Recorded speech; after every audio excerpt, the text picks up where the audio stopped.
Prelims में पूरा जो मेरा मेंस प्रीलिम्स या सबका जो कंबाइंड मेरा एक प्रिपरेशन चला, I never distinguished in between. Just 3 months before prelims I was wholly dedicated to prelims, and between prelims and mains I was actually wholly dedicated to mains.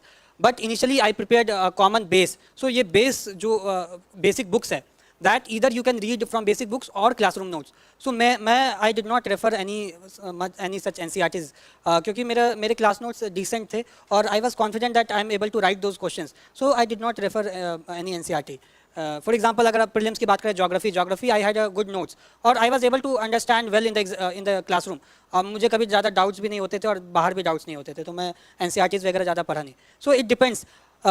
आप please follow only one source. If you are able to cover those no syllabus, you don't have to read. अगर कोई बोल रहा है कि नहीं आपको NCERTs पढ़ने जरूरी है, नहीं, आपको सिलेबस कवर करना ज़्यादा जरूरी है. The importance you should give to syllabus. You should complete the syllabus rather than completing the books. So if you have any doubt then I can actually go through.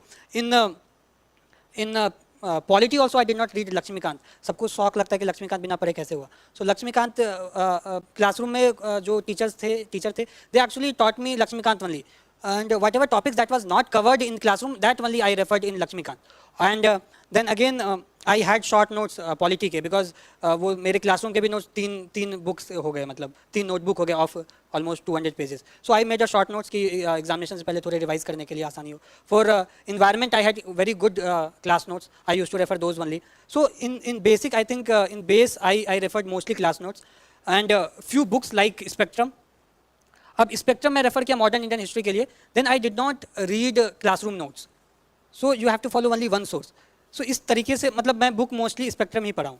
और इसके अलावा जैसे art and culture हो गया, the classroom notes were very good और मुझे ज़्यादा interest नहीं था आर्ट एंड कल्चर में. सो आई थॉट कि if I read Nitin Singhania I won't be able to revise that. So I use to read, pick and choose only those sources which I can revise. And my aim was always on mains. So मेरे time पे 2019 and 2020 they asked good questions in current affairs and many questions you can eliminate, but now they are not asking that much. So you should be very thorough with the basics. अगर इस बार का paper देखे तो they ask very tough questions, but if you are good with the basic, if you are thorough with the NCERTs, अगर आप पढ़ रहे हैं, अगर आप उसको कवर कर लिए हैं, so I don't think कि आपको उतना प्रॉब्लम होगा. You will be able to get 90 to 95 marks और इससे ज़्यादा cut off I think it won't go this time. So that was my main source. Then current affairs I referred newspapers. Then monthly magazine, I referred monthly magazine of Vision IS. You can refer any other if you are not liking the Vision IS magazine. Monthly magazine के compilation जो होते हैं. And in 2020 because I did not refer monthly magazine, I referred PT 365 in 2020 attempt. But यहाँ पे चूँकि मैं monthly magazine पढ़ लिया था, so I revised only monthly magazine. So you have to limit your resources. एक जगह से पढ़े, multiple जगह से नहीं पढ़े, बार पढ़े. And current affairs के लिए in mains current affairs I added this newspaper में Indian Express plus All India Radio I use to listen every day. And अब ये कहाँ से सुने? सो यहाँ पे विजन IS का ऐप है, वहाँ पे आपको ऑल इंडिया रेडियो के जो है वो कलर कोड करके मिल जाता है, ग्रीन कलर का मिल जाता है कि ये बहुत इंपॉर्टेंट है. So I use to only listen to the green coded All India Radio news. 15 minute का होता है, मॉर्निंग में उठते ही सबसे पहले ऑल इंडिया रेडियो में लगा लेता था. सो एंड इसके अलावा मैं बिग पिक्चर देखता था. अभी तो बिग पिक्चर आ नहीं रहा, but any other discussion platform जहाँ पे अच्छे पैनलिस्ट हैं वहाँ का आप देख सकते हैं. राज्यसभा टीवी का था, अभी ये नहीं आ रहा है.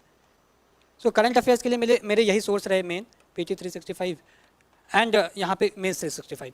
लेकिन मेंस 365 मैं 2020 में ही पढ़ा, बट पूरा नहीं पढ़ा. I referred only society and IR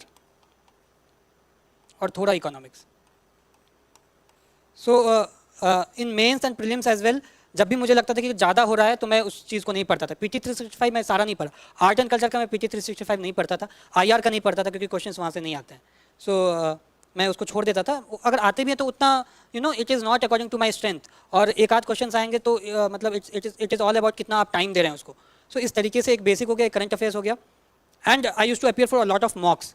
अब मॉक्स मैं क्यों देता था इसका मैं डिटेल्स में बता सकता हूँ कि इन 2019 आई appeared for 70 मॉक्स. In 2020,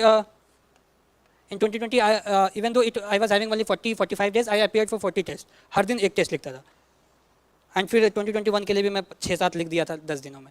so because I use to increase my efficiency in my mock papers, कि कैसे अटेम्प्ट करने हैं, कितने क्वेश्चन अटेम्प्ट करने हैं, किस तरीके से अटेम्प्ट करने हैं, everything use to be finalize almost, कि इतने करने हैं, इस तरीके से करने हैं, और एफिशिएंसी कैसे बढ़ाना है, how to do intelligent guessing, everything I use to learn from mocks. So ये मेरे 3 मेन ये रहते थे. और मेंस में what ever I have read in